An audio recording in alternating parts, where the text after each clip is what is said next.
complementado sus estudios profesionales con distintos seminarios en México y en el extranjero, así como con diplomados en Mercadotecnia Política, Análisis Político, América Latina y Políticas Públicas.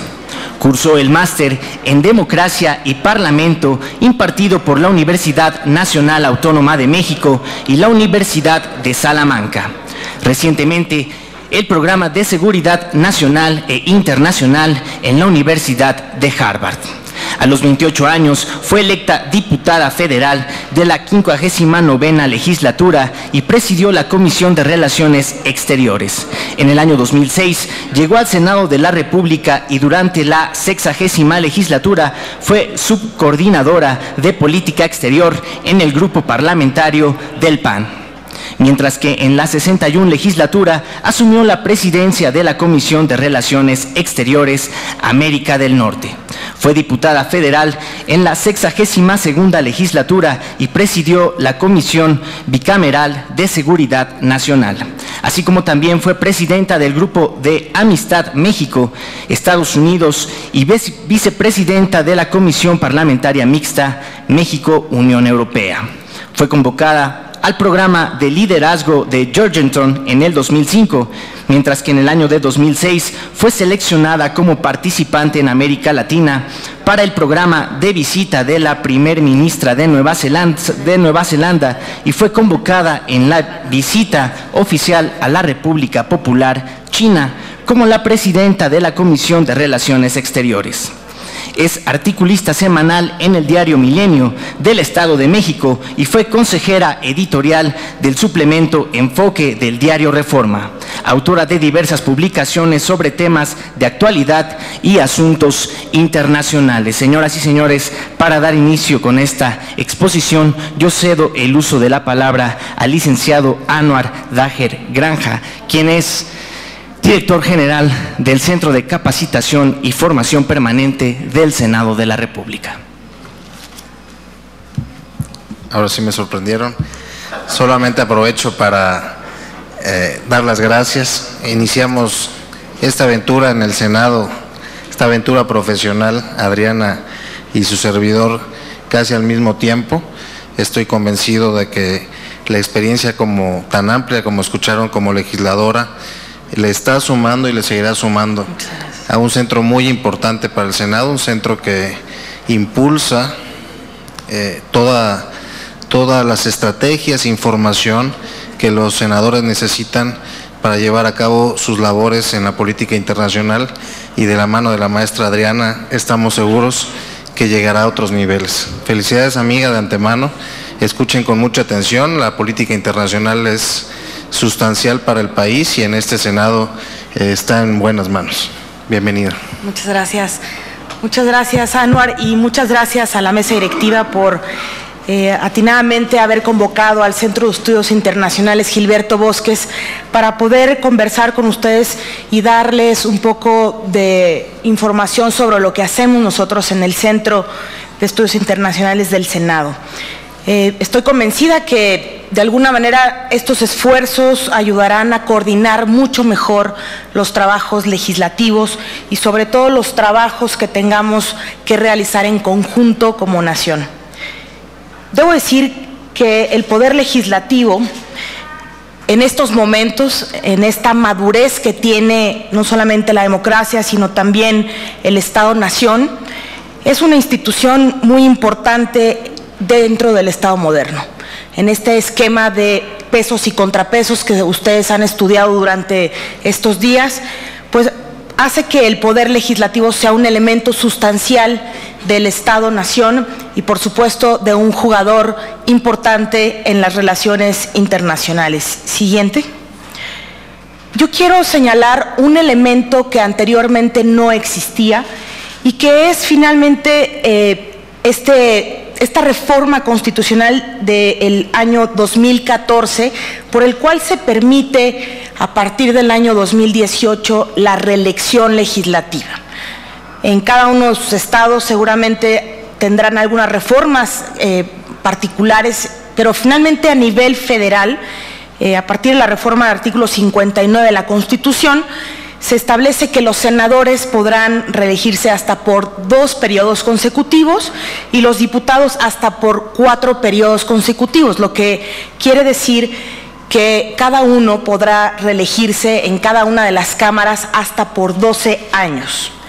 Esto hace y marca un elemento, junto con la propia globalización, marca un elemento muy importante que permitirá, y así creo que va a ser, el que los legisladores nacionales, los legisladores mexicanos, puedan estar en igualdad de circunstancias, especialmente cuando en toda la región, nuestro país y Costa Rica eran los únicos 2 países que no permitían la reelección consecutiva de legisladores. Ahora solo resta Costa Rica, a partir del año 2018.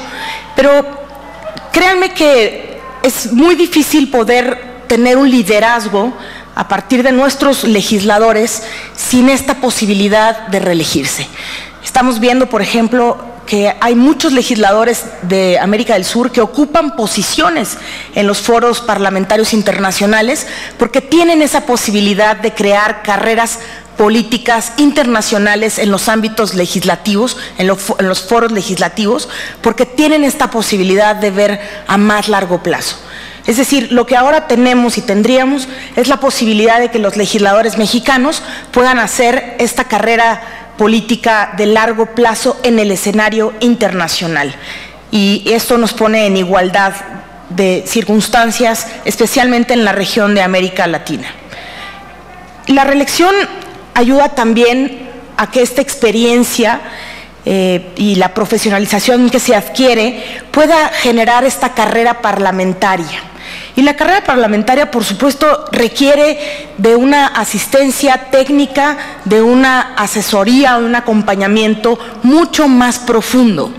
Quizás cuando pensábamos en que los legisladores solamente podían estar 3 años en la función, pues y se decía y se dice muy comúnmente que el primer año llegas y aprendes dónde está tu oficina y dónde está tu curul.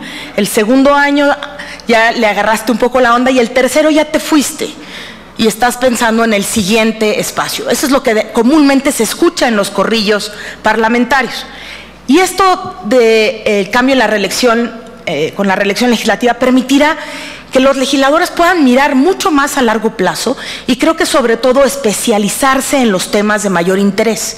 Y por supuesto, su interés será conocer no solamente el proceso parlamentario, que en muchas ocasiones pues hasta ahí llega el aprendizaje, sino que buscarán profundizar mucho más allá en los temas de interés.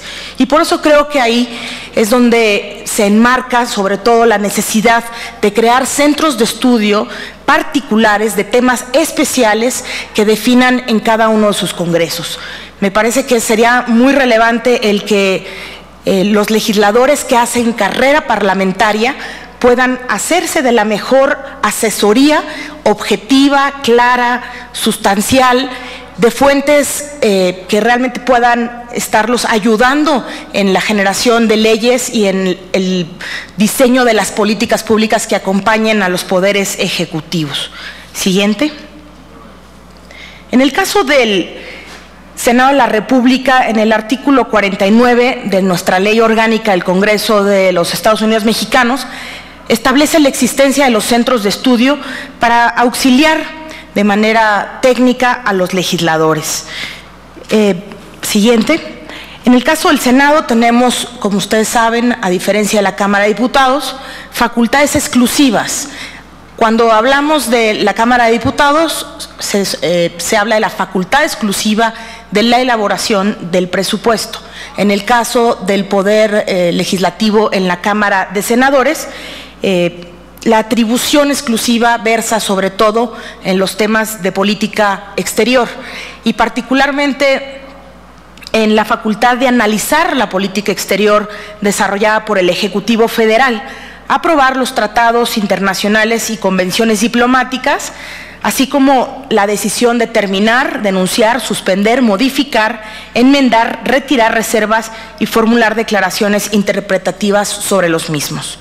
También establece, siguiente por favor, la ratificación de nombramientos diplomáticos, embajadores y cónsules generales, y en caso de gobierno de coalición, que esta es una nueva modalidad también, a partir de la última reforma política que se realizó, el poder designar al titular de la Secretaría de Relaciones Exteriores. En la fracción tercera establece que también es una facultad del Ejecutivo Federal poner a consideración del Senado la salida de tropas nacionales fuera de los límites del país y el paso de tropas extranjeras por territorio nacional, así como la estación de escuadras de otra potencia por más de un mes en aguas nacionales. Siguiente, por favor. De tal suerte que en la Ley Orgánica del Congreso de los Estados Unidos Mexicanos establece la creación, en su artículo 144, se sustenta la creación del Centro de Estudios Internacionales en el artículo 144, donde establece que las cámaras podrán establecer instituciones de investigación jurídica y legislativa para la mejor información y realización de los trabajos legislativos. Siguiente. En el reglamento del Senado de la República y el artículo 56 del Estatuto para los Servicios Parlamentarios, Administrativos y Técnicos del Senado, se establece que el Centro de Estudios Internacionales Gilberto Bosques del Senado de la República tendrá como objeto la realización de estudios y acopio de información sobre temas de política internacional y política exterior de México, así como prestar apoyo a las comisiones de Relaciones Exteriores para el desarrollo de sus actividades y el ejercicio de sus facultades exclusivas del Senado en materia de política exterior, a los órganos directivos, comisiones, grupos parlamentarios y senadores que así lo requieran en cuanto a la diplomacia parlamentaria y protocolo en el ámbito internacional. Nosotros en el Senado de la República, al tener la facultad exclusiva de analizar la política exterior, se tiene un diseño institucional que cuenta con comisiones regionales para la atención de lo que es la política exterior de México en el mundo. Es decir, a diferencia de la Cámara de Diputados, que tiene una sola comisión de Relaciones Exteriores y muchos grupos de amistad, prácticamente los grupos de amistad son casi en el mismo número de misiones acreditadas en México. Es decir, si hay embajadas o embajadores en México, de ese mismo número, digamos, estará conformado el número de grupos de amistad de la Cámara de Diputados. Sin embargo, en la Cámara de Senadores, la atención requiere un diseño institucional mucho más puntual y profesional, diría yo, de especialización del trabajo legislativo. Tenemos una comisión de Relaciones Exteriores que en igualdad de circunstancias, es decir, con las mismas capacidades institucionales, comparte facultades con la Comisión de América Latina, América del Norte, Europa, África, Asia-Pacífico, organismos internacionales, organismos no gubernamentales y la Comisión también para Europa. De tal suerte que, además, comparte interés en los temas con la Comisión de Frontera Norte, Frontera Sur, Migración y otras muchas más que se han ido creando en el tiempo. Y me parece importante señalarlo porque el trabajo del Centro de Estudios justamente versa en acompañar a cada una de las comisiones, a cada uno de los senadores y particularmente a la mesa directiva. Más adelante les mostraré un poco de lo que también hacemos al respecto. Algunas de las atribuciones que establece el artículo 57 del Estatuto es el contribuir al análisis de los contenidos de tratados internacionales y convenciones diplomáticas en el contexto del sistema jurídico nacional. Y aquí me detengo porque es muy importante el proceso de armonización. Muchas veces nuestro país firmó tratados y convenciones internacionales y que tardaron en poder ser aprobadas, presentadas al Senado en algunos casos, y en otros casos, en el proceso de armonización fue mucho más tardado. Algunos ejemplos que me vienen a la mente, por ejemplo, México en los años 80, en el siglo pasado, había suscrito ya tratados internacionales para eliminar la pena de muerte y en favor de los derechos humanos, de alguna manera con jurisdicción internacional y universal. En el caso mexicano fue hasta el año 2005 que de nuestras leyes mexicanas se eliminó la pena de muerte. Y desde los años 60 se había eliminado en los hechos la aplicación de esta norma. Pero ante los organismos internacionales nosotros no habíamos logrado armonizar el compromiso internacional del Estado mexicano a las leyes nacionales. Y si hablamos mucho de, por ejemplo, la Organización Internacional del Trabajo, hay muchos otros temas que quedan todavía sin poder armonizar. No se diga cuando hay situaciones en que implican reformas constitucionales, como en su caso fue cuando México se adhirió a la Corte Penal Internacional, también en el año 2005, 2004, 2005, y que también pues tuvo que modificarse nuestra Constitución para aceptar la jurisdicción internacional de la Corte Penal. También el estatuto prevé que es importante que nosotros demos seguimiento a los procesos de negociación, suscripción y ratificación de los tratados internacionales y convenciones diplomáticas de que el Estado mexicano sea parte. Especialmente ahora ha ocurrido que el Estado mexicano ha decidido ser parte del tratado, el TTP, el Transpacífico, que busca sumar economías de la zona del Pacífico, que buscan pues sumar esfuerzos sobre todo para poder lograr abrir mucho más mercados a nuestros productos. Y ha sido muy interesante observar cómo el propio Senado de la República tiene una suma de esfuerzos a través de la coordinación de varias comisiones que tienen que ver con asuntos económicos, con asuntos industriales, con temas que van mucho más allá de lo que es tradicionalmente entendido en las relaciones o en la política exterior. Y es importante que el Poder Ejecutivo y el Poder Legislativo se acompañen para poder de alguna manera procesar de manera conjunta los temas delicados, los temas sustanciales, para poder ahorrar incluso el impacto que a veces ocurre cuando se negocia por un lado en el Ejecutivo y que el Legislativo no está informado, y cuando llega el tratado pues es difícil poderlo acelerar en su aprobación cuando no se conocen los puntos, la negociación, los intercambios. Hay que estar muy conscientes y muy claros siempre que en la firma de un tratado, en general en un tratado comercial, pues hay sectores mucho más afectados o más beneficiados que otros. Es difícil lograr un ganar-ganar para todos, pero se buscan los puntos de equilibrio y en eso debe acompañar el Poder Legislativo al Poder Ejecutivo. También se nos encarga elaborar los análisis, estudios e informes que sean requeridos por el Pleno, las comisiones para el ejercicio de las funciones previstas en la fracción primera del artículo 76 constitucional.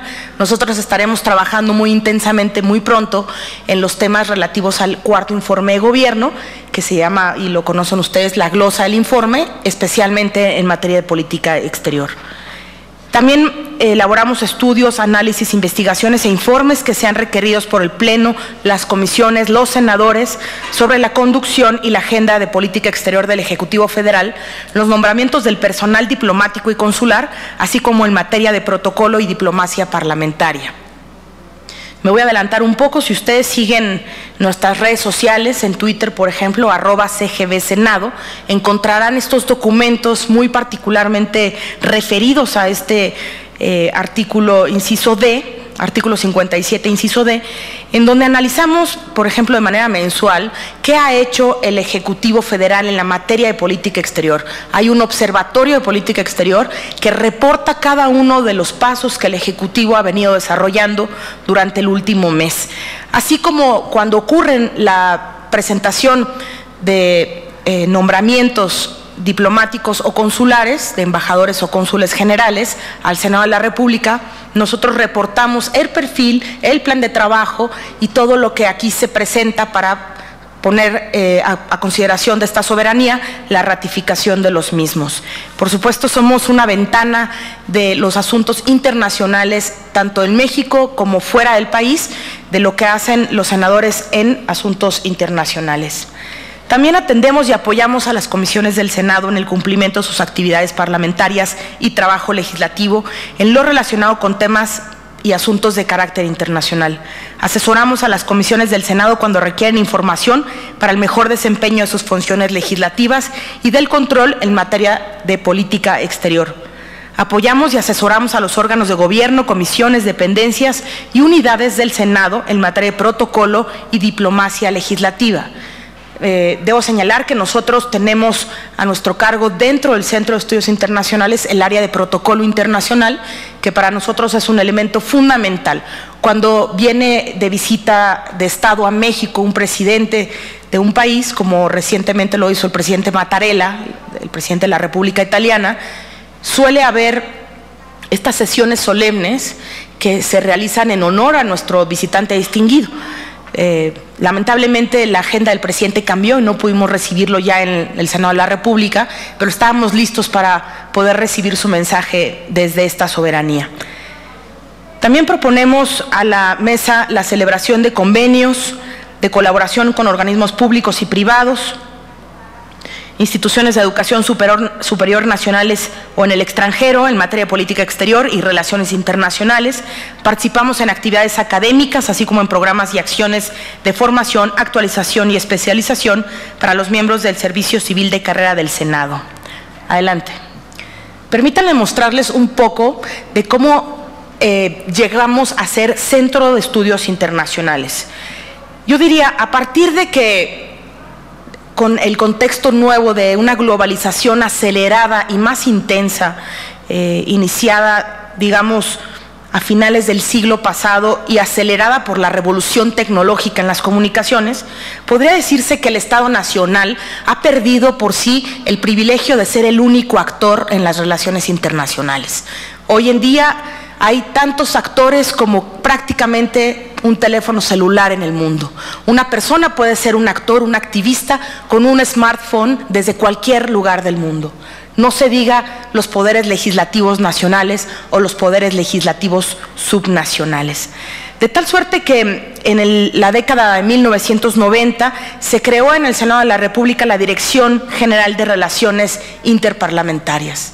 Nosotros desde el Senado de la República hemos visto que la evolución, tanto en los cambios en la globalización, pero también en lo que es el Senado o el poder legislativo mexicano como actor en las relaciones internacionales, ha venido incrementando en los últimos años, en las últimas décadas.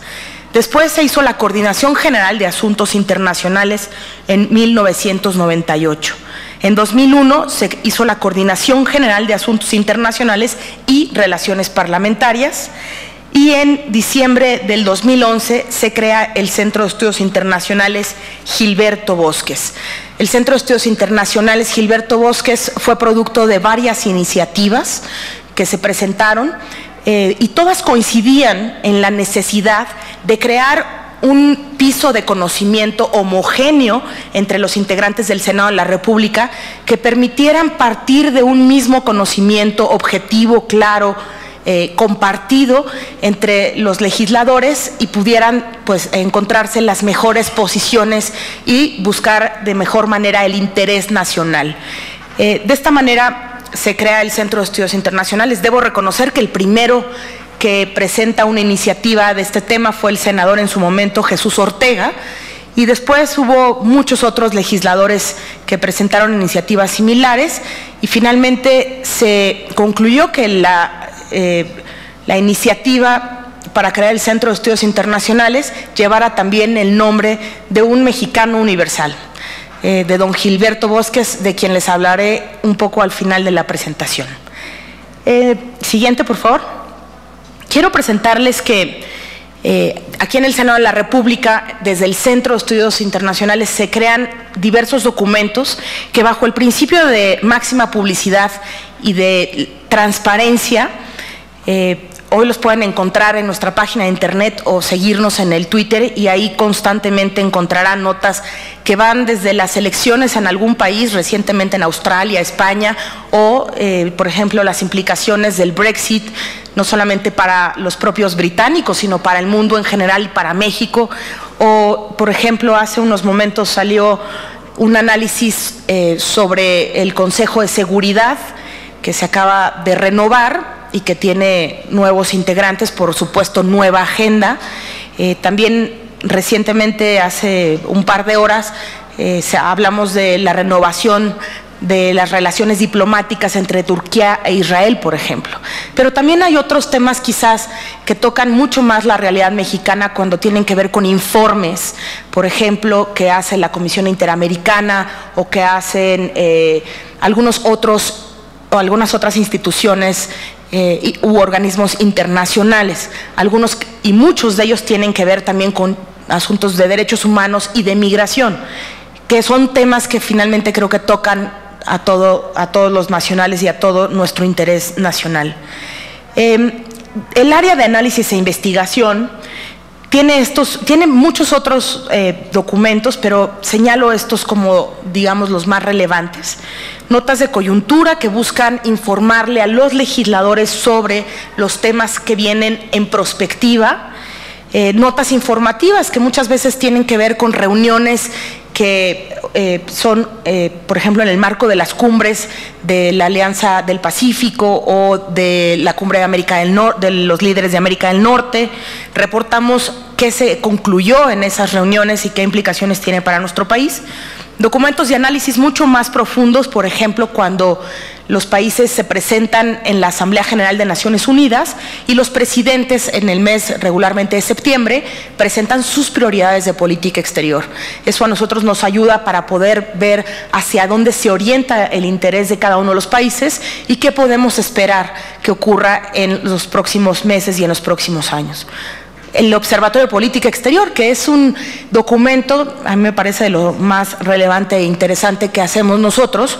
El senador Barbosa, durante su presidencia, propuso operacionalizar de alguna manera estas facultades de análisis de la política exterior y propuso dar un seguimiento muy puntual a lo que el Ejecutivo Federal desarrolla en la política exterior, sobre todo también pensando y teniendo siempre en claro que hay un Plan Nacional de Desarrollo y que se vigile que todo va encaminado a su cumplimiento.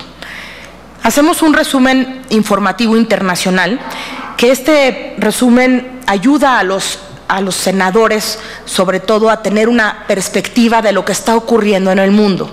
Buscamos hacerles una pequeña síntesis. Si ustedes se ponen un poco a pensar cuántos documentos tiene que leer un legislador todos los días, desde que se levanta, pues yo me imagino un senador, bueno, además estuve en esa función, se levanta uno con, pues quizá lo primero que lee son las noticias en su estado, ¿no?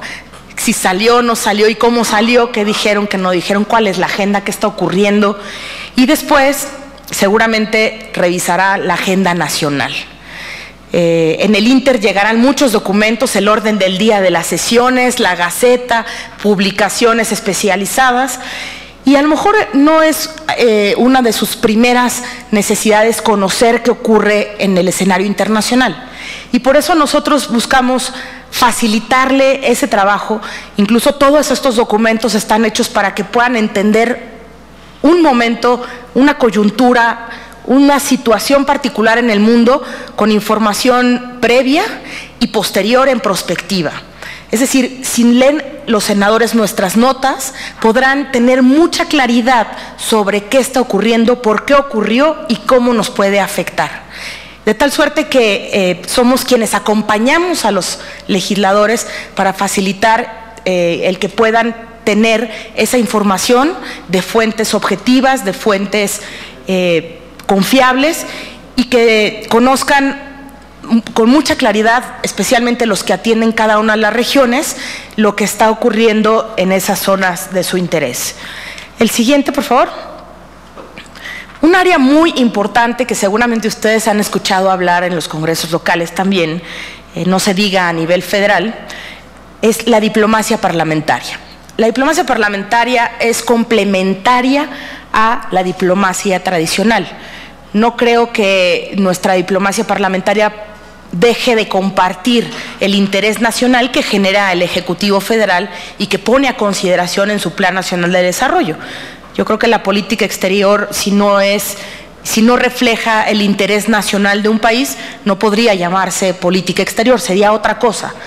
De tal suerte que la diplomacia parlamentaria, al acompañar al Ejecutivo Federal, al acompañar a los embajadores, cónsules y personal del Servicio Exterior de Carrera, del Servicio Exterior Mexicano, pues si no acompañase, estaría haciendo otra cosa distinta a la diplomacia parlamentaria.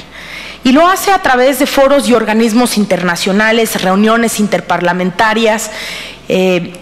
Aquí está incluido también un documento que es México Ficha País, en el que nosotros buscamos que los legisladores, al salir del territorio nacional y participar en algún evento en el exterior, tengan la información más importante de nuestra nación, que a veces resulta muy útil para promover nuestra tradición, nuestra cultura, el turismo, nuestra realidad, y poder acompañarles en su trabajo también de promotores de la mejor imagen de México en el exterior.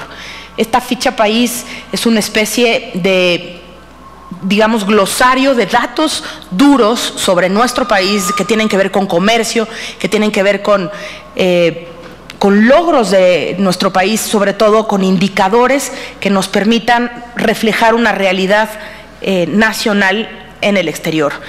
Hacemos un informe mensual de actividades del Senado en donde reportamos, e insisto, somos esa ventana en donde, si se asoman a través de nuestra página de internet o nuestras redes sociales, podrán saber qué es lo que ocurrió durante un foro o un seminario. ¿Qué es lo que nosotros queremos con ello? Lo que nosotros queremos con ello es que si un legislador no puede participar por alguna razón de agenda, se lo impida el poder participar en una reunión en el Senado o fuera de él, pueda remitirse a un video, a fotografías, a la relatoría, a las conclusiones, a la declaración conjunta de algún evento en particular. De tal suerte que si alguien tiene un interés particular, pueda encontrarlo en esos documentos que están en nuestra página de internet y que puedan, pues, hacerse de la información y el conocimiento ahí vertido. Nosotros también en el área de diplomacia parlamentaria se hacen unas carpetas informativas que desde muchos años atrás, esto no es nuevo, el área ha venido haciendo para acompañar con documentos que permitan y ayuden en la participación de los senadores en el exterior, dependiendo cada uno de los rubros o los temas a abordar. Estas carpetas informativas pues ayudan a que las delegaciones de México también partan del mismo conocimiento y puedan homologar los posicionamientos en el exterior. Nosotros desde el Poder Legislativo siempre sugerimos que en México las diferencias partidistas y las diferencias de opiniones son válidas. En el exterior lo más importante es presentarnos como una sola nación. Las carpetas informativas ayudan a presentarnos como una sola nación.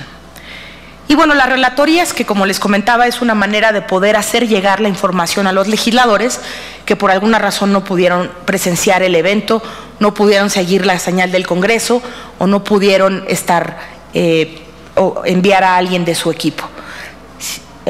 Tenemos diversos foros y asambleas parlamentarias internacionales. Si ustedes leen cada una de ellas, muy probablemente alguna en especial se les hará conocida. Y les voy a decir cuál es la que creo que especialmente a los congresos locales les puede parecer familiar. Y es la Confederación Parlamentaria de las Américas. La COPA, así le llaman, esa es su abreviatura. La diferencia con todos esos demás foros y asambleas parlamentarias internacionales, lo que hace es permitir la participación de legisladores de congresos locales. De tal suerte que muchos de los eventos de COPA en México o en el exterior suelen ser mucho más nutridos por los asistentes, dado que se multiplican con congresos locales de cada uno de los países su participación en estos eventos. Adicionalmente, debo decir que su naturaleza justamente refleja un elemento de su creación, que es particularmente financiada por el gobierno y el Parlamento de Quebec. Es decir, de una provincia de Canadá surge la mayoría de los recursos que financian este organismo parlamentario. Entonces, yo uso este ejemplo y lo señalo porque creo que la tendencia va a ser hacia allá. Los jugadores locales, los jugadores subnacionales cada vez tendrán un peso mayor. Yo me imagino, por ejemplo, que así como ocurrió, y me estoy adelantando a algo, pero me parece el momento indicado para decirlo, así como ocurrió en 2014, en agosto, que el presidente de la República fue a un congreso local en California, en Estados Unidos, en Sacramento, eso puede y debe, desde mi punto de vista, ocurrir en una realidad cercana, yo diría muy pronto. Podría ocurrir incluso si pensamos, por ejemplo, en el Bajío, en donde la inversión asiática está llegando con una fuerza muy impactante, ¿no? Si pensamos que quizás en algún momento, en una visita de Estado, algún primer ministro o funcionario de alto nivel quiera ir y visitar el Congreso de Querétaro, el Congreso de Guanajuato, el Congreso de San Luis Potosí o de Aguascalientes, parecerá algo normal, porque su interés y el interés de sus inversionistas actualmente está colocado en esa región. Entonces, creo que en algún momento, a partir de la globalización, a partir también de la reelección legislativa y la especialización de los legisladores, podríamos muy pronto en México estar viendo esta realidad que ya ha ocurrido, por ejemplo, en nuestra relación tan intensa como lo es con los Estados Unidos. Lo anoto porque, si bien los foros y asambleas parlamentarias internacionales actualmente solamente se están concentrando en su gran mayoría en el actor tradicional, digamos, o el actor en la teoría realista que es el Estado-Nación, la tendencia es que cada vez más habrá más jugadores en el escenario internacional que correspondan al ámbito subnacional. Siguiente. Aquí les señalo algunos otros de Asia, otros que tienen que ver con Europa o los foros más amplios regionales, los organismos no gubernamentales que también tienen foros internacionales, los organismos internacionales universales y temáticos. Ok. Adelante. Ok. Me voy a detener aquí porque era justo en el punto en el que les estaba comentando lo que creo que podría ocurrir en un escenario cercano, en donde las tendencias sigan hacia esa dirección. Y lo quise poner porque las sesiones solemnes es una manera de distinguir a los invitados distinguidos, tanto nacionales o extranjeros. Yo no sé si en algún congreso local hayan pensado siquiera invitar a algún jefe de Estado a que los acompañe, a que participe, a que dé un mensaje.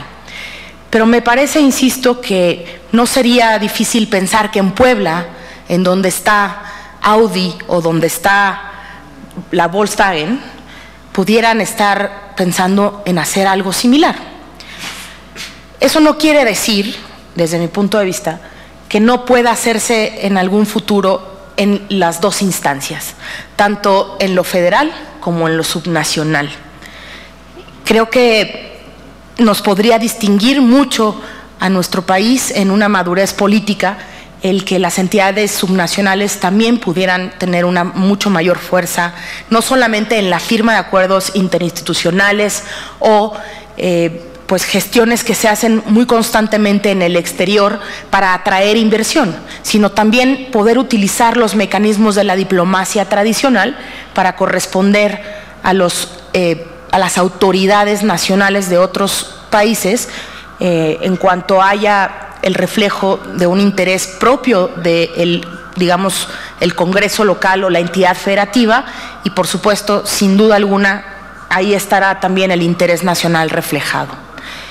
Las visitas de cortesía, bueno, es mucho más común saber que en las entidades federativas los visitan los embajadores, constantemente ellos viajan al interior de nuestro país. Recientemente la embajadora de Estados Unidos, Jacobson, hizo su primera visita, no sé si alguien sepa dónde, si no les voy a decir por qué, es importante verlo.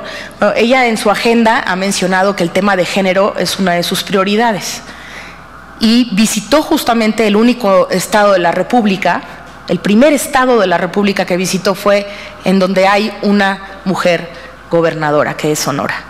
Entonces, ahí también pues se marcan y se mandan muchos mensajes a través de la diplomacia, que me parece muy importante resaltar y que, insisto, las visitas de cortesía podrían ser justamente ese antecedente a la realización de sesiones solemnes que haga cada uno de los congresos locales cuando crean conveniente. Adelante. Tenemos otra área muy importante y muy relevante, que es el seguimiento de instrumentos jurídicos internacionales. Les decía hace un rato que la armonización es un tema muy importante.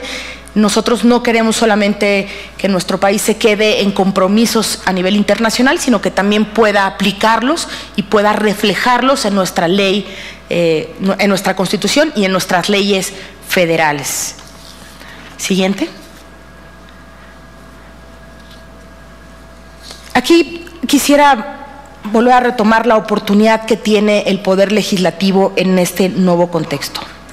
Por supuesto, en las relaciones internacionales, el Senado de la República, a nivel, digamos, hablando del Poder Legislativo Federal, pues es verdad que somos un jugador muy importante, pero también compartimos esta realidad y esta posición con la Cámara de Diputados. Si bien la facultad exclusiva del análisis de la política exterior es y se da mayoritariamente en la Cámara de Senadores, también ocurre de otras formas en la Cámara de Diputados.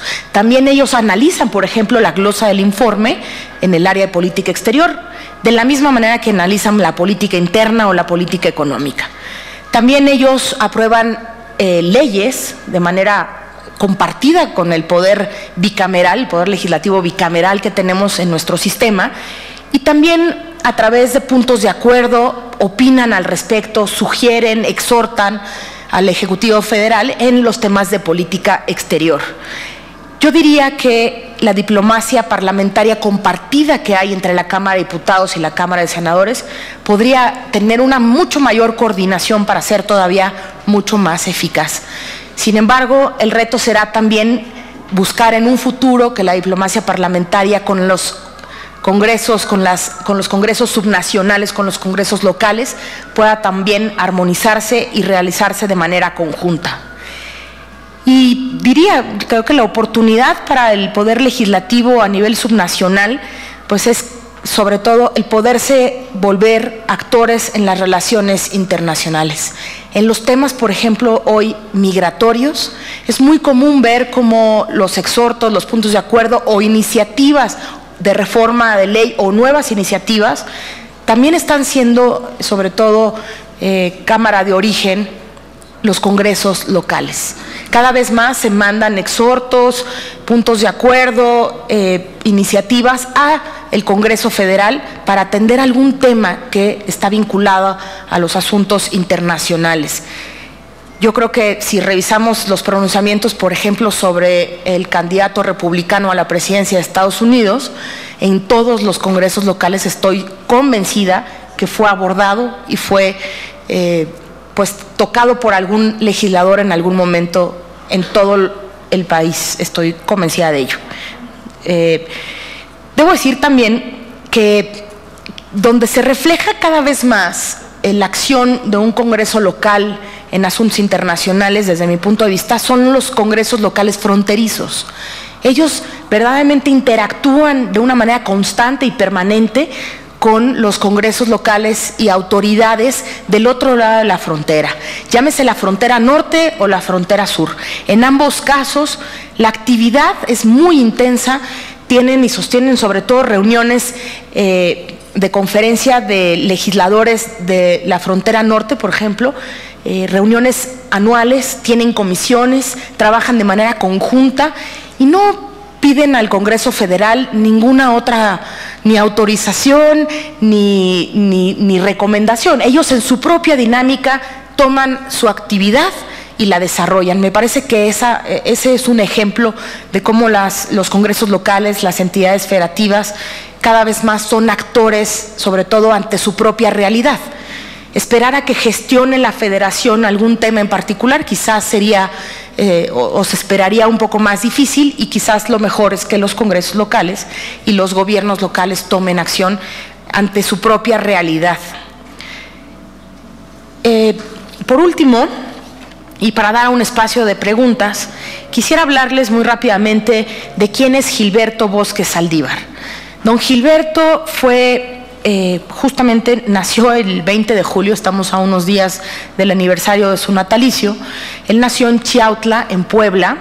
Fue desde muy joven un revolucionario, estudió para maestro en una normal, fue periodista, fue político, fue diplomático, fue diputado federal en 2 ocasiones, una de ellas fue presidente del Congreso de la Unión. Él respondió a un informe de gobierno del presidente Lázaro Cárdenas, intentó en su momento ser gobernador en Puebla, no lo logró. Sin embargo, nosotros le hemos dado la categoría de mexicano universal, porque es un hombre reconocido mucho más allá de nuestras fronteras.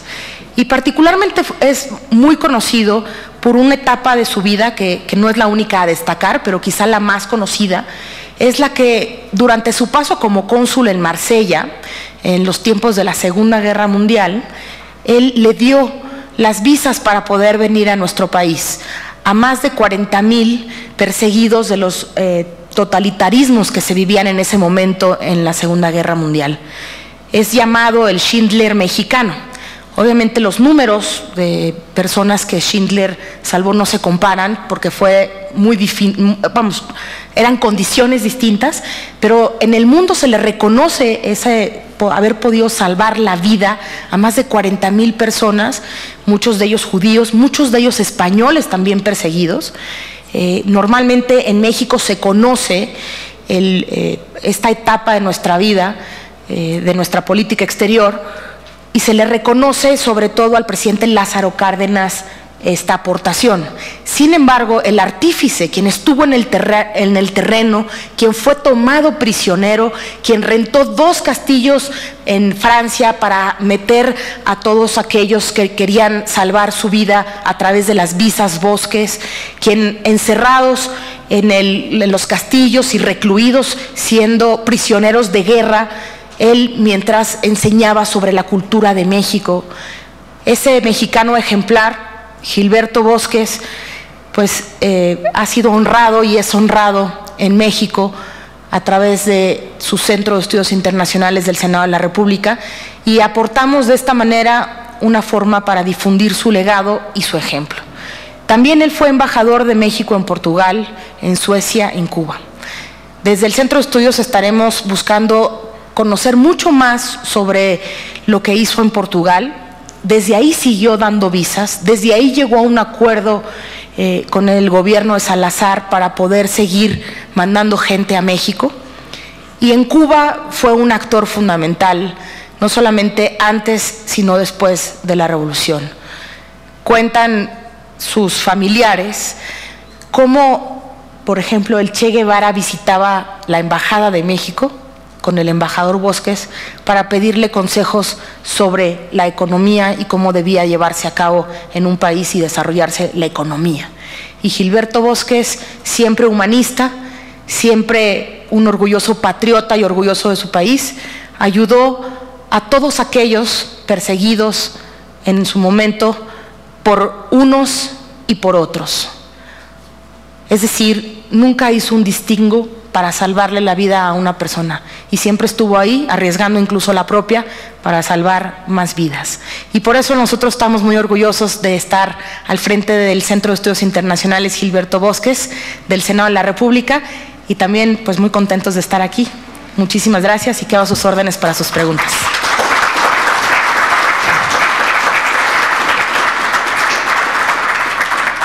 Pues bien, señoras y señores, ustedes tienen el uso de la palabra.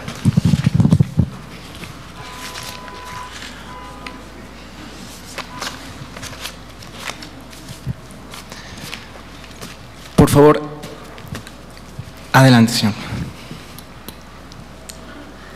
Buenas tardes, del Congreso de Nayarit. Son 2 cuestiones. La primera es, ¿hay algún estudio o hay muchos tratados ya internacionales firmados y en vigor por parte del Estado mexicano en materia de derechos humanos? Las entidades federativas tratan de estar a la par de esos tratados. Muchas veces su ejecución no es directa, hay que armonizar y atraer algunas de las obligaciones o visibilizarlas en ordenamientos locales para que las autoridades locales no sientan que es algo que nomás le atañe a la República Mexicana, pero no a los estados. Y bueno, las violaciones de derechos humanos se dan en los estados y en los municipios. Entonces, no sé si hay algún estudio o algo que el instituto realmente lo conocía, pero no sabía que hacía tantas cosas y pues la verdad, de ahora en adelante vamos a seguir muy de cerca esas actividades, pero no sé si hay algún estudio o algo que pueda sugerir que haya algunas obligaciones de homologación para los estados o que pudieran culturizar de alguna manera los tratados internacionales que hay en materia de derechos humanos que ha firmado el Estado mexicano. Y creo esto ayudaría mucho a ese tipo de empresa, porque pues, ¿de qué nos sirven tantos tratados si los congresos locales pueden tener un papel primordial en su, vamos a decir, difusión y aplicación por las autoridades locales? Y bueno, va a servir de mucho obviamente para honrar el compromiso que asumió el país. Mi otra pregunta es, digo, es un tema que me interesa mucho. Yo alguna vez trabajé en la Comisión Interamericana de Derechos Humanos y veo su situación actual. Usted la debe conocer muy bien, en lo financiero me refiero concretamente. Funciona muy bien, trabajan, hacen un gran esfuerzo, tienen un personal especializado de muy alto nivel. Sin embargo, ahorita yo no he visto una posición muy clara del Senado. No sé si haya ya alguna manifestación que yo ignore o alguna asesoría, un estudio que sugiera la viabilidad financiera de este ente tan importante, y que bueno, es un compromiso que México asumió al ratificar la Convención Americana de Derechos Humanos y la Carta de la OEA. Y pues sí me interesa una opinión de una experta que asesora a los senadores en este tema, y obviamente la política exterior es una de las principales facultades del Senado. Muchas gracias. Muchas gracias. ¿Alguna otra? ¿Hacemos un bloque? Okay. Buenas tardes, licenciada. Mire, yo me encanta mucho los derechos humanos, amo los derechos humanos porque lo he aplicado en mí misma. Desafortunadamente no sé si es la falta de capacitación, no solo de autoridades, de funcionarios y servidores públicos, ¿no? Desafortunadamente hay muchos servidores públicos que no dan el trato digno, ¿no? De que llega una persona y ¿sabes qué? Necesito el apoyo de fulanito de tal, ¿no? Autoridad, servidor o funcionario. ¿Qué hacen ellos? Ni tienen el trato digno, ni siquiera le ponen la atención, ni siquiera la amabilidad tienen. Yo no sé si es falta de capacitación, e incluso en esta institución, porque han venido amigos aquí al Senado a pedir el apoyo y sin embargo no se le ha dado el trato digno, ¿no? Desafortunadamente yo creo que algo que tiene razón el compañero, hay que difundirlo. Yo lo difundo demasiado allá en Chiapas, ¿no? Y otra de las cosas, yo entiendo y comprendo a los senadores que tienen suficiente trabajo, pero yo considero que también deben darle un espacio a los ciudadanos, ¿no? Que vienen y tocan puertas, vienen desde lejos y desafortunadamente no se llevan un buen sabor de boca. Son pocos aquellos senadores que realmente le dan atención a los ciudadanos, ¿no? Yo hablo de derechos humanos, yo lo implemento los derechos humanos donde yo trabajo. Yo, realmente yo sí sé el servicio, ¿no? Al público. Para eso somos servidores públicos, para servir a los ciudadanos al final de cuentas, ¿no?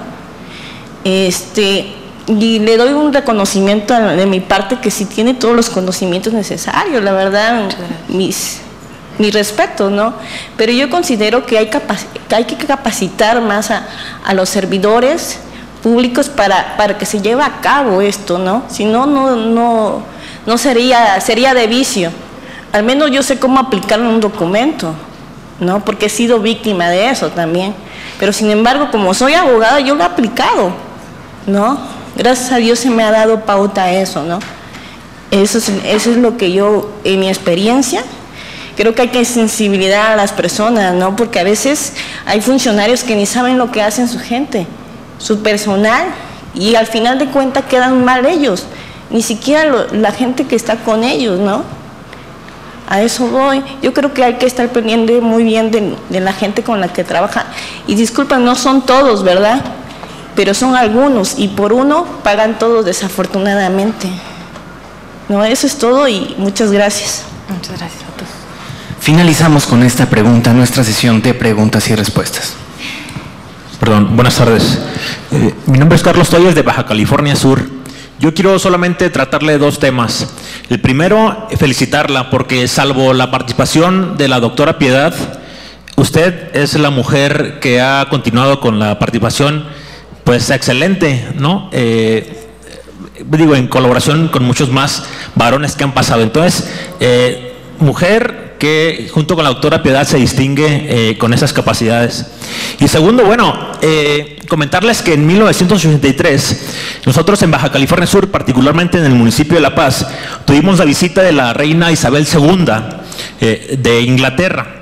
Él venía también acompañado del príncipe Felipe de Inglaterra, y bueno, estuvieron una serie de días allá en Baja California Sur.